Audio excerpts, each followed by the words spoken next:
उनका हम जिक्र करें। तो मैं बात कर रहा था कि आपने ऐसी ट्रांसलेशंस को ज़रूर तैयार करना है जिसमें पाकिस्तान के हीरोज़ यानी कायद आज़म का, अल्लामा इकबाल का और हिस्ट्री में नबी पाक सल्लल्लाहु अलैहि वसल्लम के हवाले से जो पैराग्राफ्स हैं उनको ज़रूर तैयार करेंगे। ठीक है, अब चलते हैं अपनी आज की ट्रांसलेशन की तरफ। सबसे यहाँ पर आपको पाकिस्तान को इस वक्त अंदरूनी, इसमें जो इस वक्त लिखा हुआ है ना, इसको हम एंड पर भी लगा सकते हैं और कामे के साथ भी यूज कर सकते हैं। ठीक है, इसको आपने इधर नहीं जिक्र करना। बैरूनी अंदरूनी इंटरनल और बैरूनी एक्सटर्नल। अब तनाज़ात जो हैं इसकी कॉन्फ्लिक्ट्स भी लिख सकते हो, इसका आप चैलेंजेस भी लिख सकते हो जो कर सकते हैं का सामना है। तो सबसे पहले हमारी ट्रांसलेशन है पाकिस्तान, जी आप भी करें, Pakistan sorry Pakistan is facing, ठीक है, उसको इस वक्त सामना है। इज फेसिंग क्या कर रहा है, बोथ, इसमें लगाएंगे कंजक्शन यूज करेंगे, पेयरिंग कंजक्शन, और एंड का भी जिक्र करेंगे, बोथ इंटरनल एंड एक्सटर्नल। ठीक है, external conflicts, external conflicts is facing both internal and external conflicts. ठीक है, बोथ द, इसमें आर्टिकल भी यूज होगा, both the internal and external conflicts at present. ठीक है, अब फॉर एग्जांपल अगर आपने इसको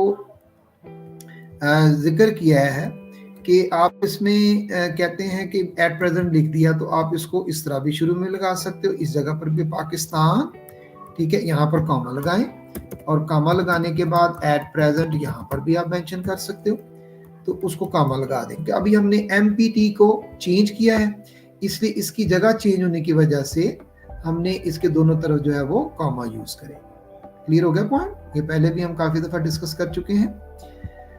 इसके बाद हमारी जो सेकंड लाइन है दैट इज इन चैलेंजेस, यानी ये जो कॉन्फ्लिक्ट्स हैं, ये जो चैलेंजेस हैं, इनकी बुनियादी वजह तालीम की कमी और बुनियादी वसाइल की कमी है। ठीक है, अब the primary, the basic, the primary reason, the primary cause, primary reason for these challenges. ठीक है, ये जो चैलेंजेस दरपेश हैं पाकिस्तान को, चैलेंजेस क्या हैं, द प्राइमरी रीजन। अब यहाँ पर प्राइमरी जो ना, ये सब्जेक्ट वर्ब एग्रीमेंट के हवाले से भी याद रखें बेटा।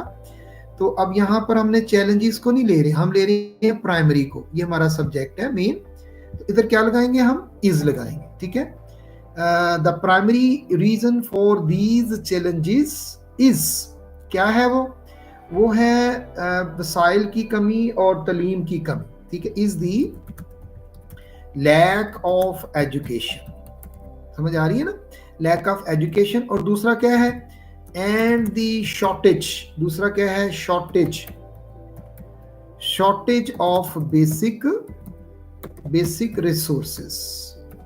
ठीक है, अब हमने इन दोनों को, इस लैक को यहाँ पर is the lack of education और शॉर्टेज ऑफ बेसिक रिसोर्सेज, दोनों को हमने यूज कर दिया। इसमें जो इज यूज किया हुआ है, subject verb agreement, second year के स्टूडेंट्स हैं उनके लिए बहुत इंपॉर्टेंट है। यहाँ हम चैलेंजेस की बात नहीं कर रहे, हम प्राइमरी जो हमारा मेन सब्जेक्ट 1 है उसकी बात कर रहे हैं। Is it clear? अगर कोई इसमें आपको इश्यू आता है तो आप उसको टाइप करें और पूछ सकते हैं, फिर हम उसको आगे लेके चल सकते हैं। ठीक है, चलिए अब मैं आगे चलता हूँ। नेक्स्ट हमारे पास रिसोर्सेज आ गए। अब है बुनियादी वसाइल की कमी है, इस्तेहकाम का फकदान भी है, यानी सियासी इस्तेहकाम यहाँ होना चाहिए था। सियासी, यहाँ पर हम एक वर्ड यूज करते हैं, जी मिस हो गया है, यहाँ पर हम एक वर्ड यूज करते हैं सियासी। ठीक है, यहाँ एक वर्ड यूज करते हैं, दैट्स इट, यस, सियासी, जिसमें सियासी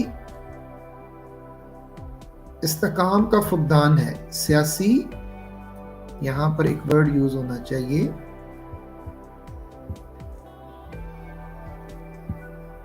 यहाँ सियासी,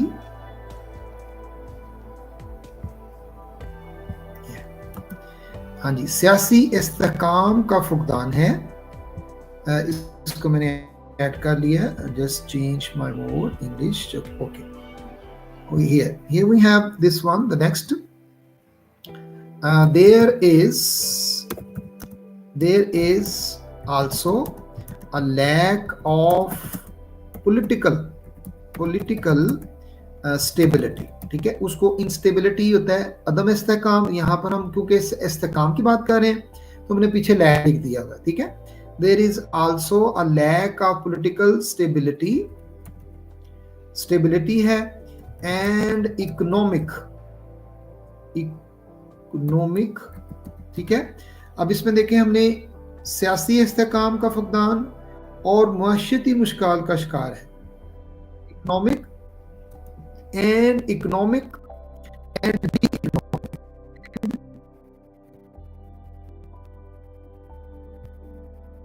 yes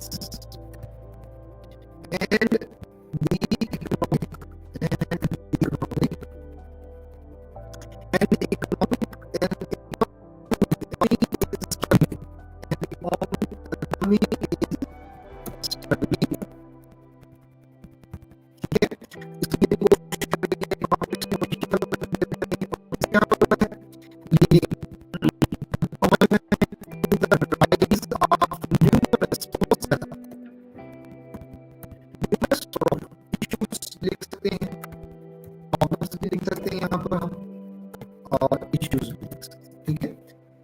यहाँ पर और मईशत मुश्किल का शिकार है, जिससे बेशुमार मसाइल जन्म लेते हैं। ठीक है, दैट इज परमिटेड।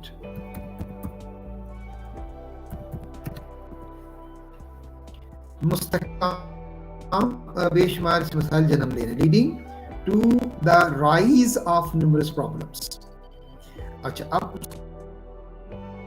ले रहे हैं इन मसाइल की एक बुनियादी वजह नाकाफी। ठीक है, अब one of the primary reason, बिल्कुल सिंपल वर्ड लगाए, reasons for these issues, these problem, this issue is subject verb agreement, the insufficient education, provisions, facilities। ठीक है जी, जो बेसिक है, and the lack of capable leadership. जैसे कि China को देखते हैं आप, जो आप बढ़ रही है, चल रही है, और उसके अंदर उनके लीडरशिप का कमाल है कि वो जो है वो उसको पूरे मुल्क है और बताता है कि आप इस तरह के काम करें, आप इस तरह के काम करें, और उनको रोकता भी। इस तरह ये देखिए, हमारी एक छोटी सी ट्रांसलेशन है जो कि पाकिस्तान के इश्यूज के ऊपर है। पाकिस्तान को इस वक्त बुनियादी और बैरूनी दोनों तरह के तनाज़ात का सामना है। ठीक है, इसमें आपके पास जो अंदरूनी और बैरूनी है, इसको आप लेंगे और इनको आप तनाज़ात यानी कॉन्फ्लिक्ट्स, खलफशार भी मैंने क्लास में करवाया था, उस तरह से इन चैलेंजेस की बुनियादी, ये जो बुनियादी चीज़ें हैं, इनके साथ साथ हमारे पास तालीम की और बुनियादी वसाइल की कमी है, सियासी इस्तेहकाम का फुकदान भी है, और माशत जो है वो मुश्किलात का शिकार है। And the economy is struggling, वो क्या कर रही है, economy is struggling, leading to the rise of numerous problem, और उससे बहुत सारे इश्यूज जो है वो जन्म ले रही है, पैदा हो रही है। One of the primary reason for these issues is the insufficient education, यानी एजुकेशन फैसिलिटीज नहीं है, सिस्टम नहीं है, तो इसकी वजह से भी हमें बहुत सारी प्रॉब्लम्स जो है वो दरपेश है। And the lack of capable leadership. तो ये आज की हमारी नंबर 5 आई थिंक ट्रांसलेशन है।